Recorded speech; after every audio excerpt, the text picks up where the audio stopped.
Same thing right here. We're going to fold beyond the end of that bumper on the rear of the boat also, and that bumper ends right here.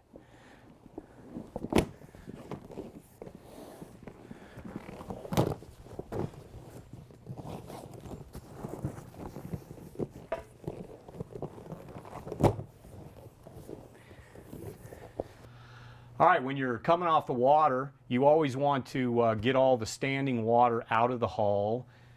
Always try to dry the boat as best as you can, but if you're in a hurry, you can go ahead and put the thing away, put the hull away when it's damp. But when you get home, you want to make sure that you get that hull out and dry it out completely before you store it for long term.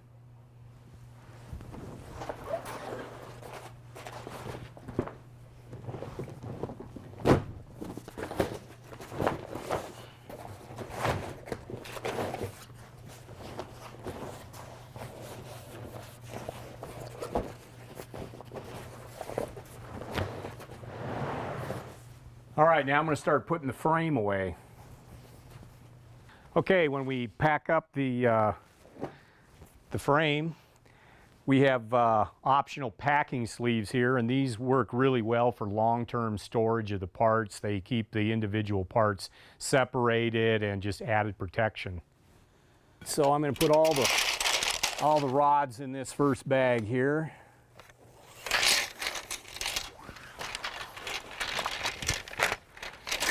I'll just go ahead and slip the 2 deck bars in also. Set that aside.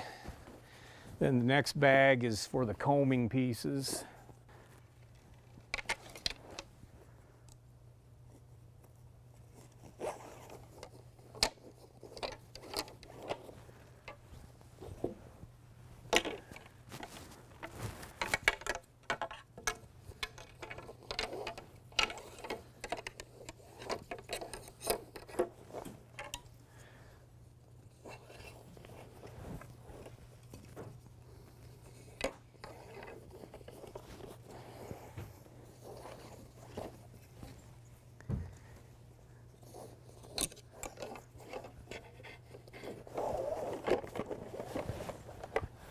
And the next bag I've got here is for the keel.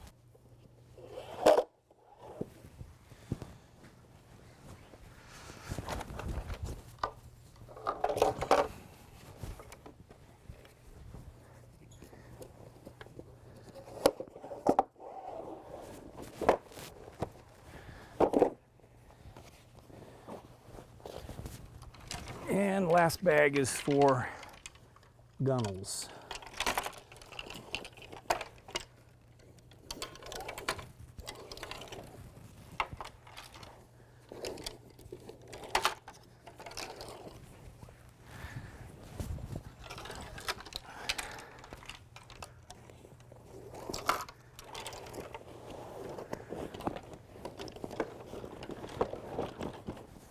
Okay, we'll go ahead and load all the long frame parts into our Longren bag here. And if you were packing for a trip that you were gonna, say, fly somewhere with, you may not want to take the cotton packing sleeves, just to eliminate some weight and bulk with the boat. But these are great long-term storage bags.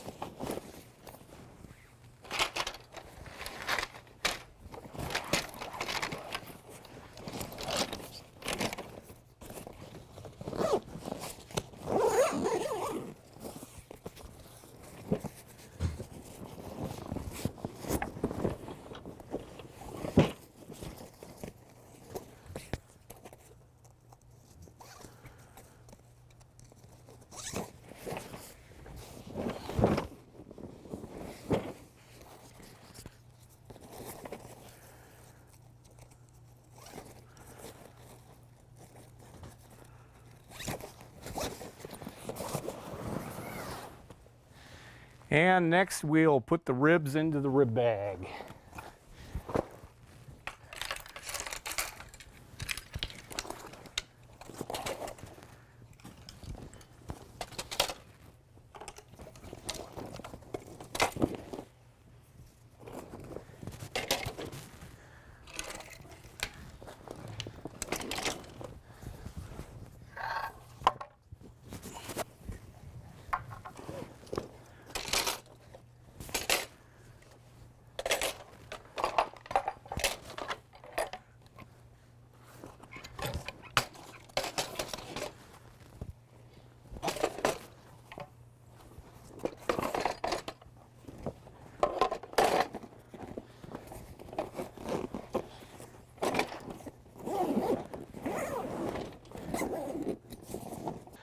Okay, you can transport your boat in 3 bags, or you can transport the boat in 2 bags.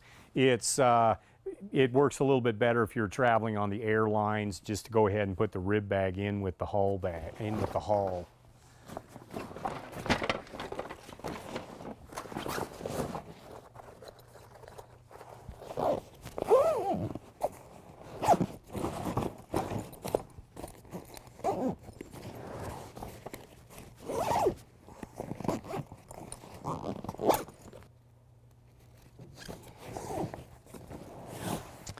All right, there you have it.